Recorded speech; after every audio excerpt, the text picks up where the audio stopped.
ఈ రోజు మరి మాటిస్తావా దేవునికి?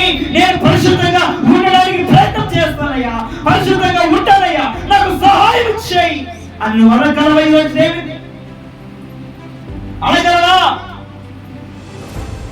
ఈరోజు చేసింది ఏంటి? పాపం చేసినట్టు తూలిపోతూనే ఉన్నాము, త్రొట్టిల్లిపోతూనే ఉన్నాము, నిలబడలేకపోతున్నాము, పడిపోతూనే ఉన్నాము, శాత కావట్లేదు, నిలబడలేము, అయ్యో విసిగిపోతున్నాం, కాళ్ళు నిలబడలేదు, పరిశుద్ధం నిలబడలేకపోతున్నాం, దేవుని వివరించలేకపోతున్నాం, ఆ కాళ్ళని మోయలేకపోతున్నాం, అది సులువే కానీ మోయలేకపోతున్నాం, అది సులువే కానీ మోయలేకపోతున్నాం.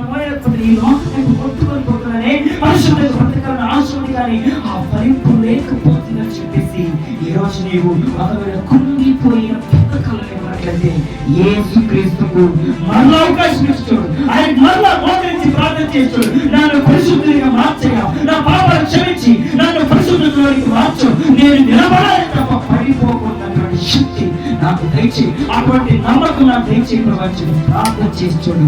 తప్పక నీ దేవుడు, నా దేవుడు మనకి ఇద్దరికి సహాయం చేస్తాడు.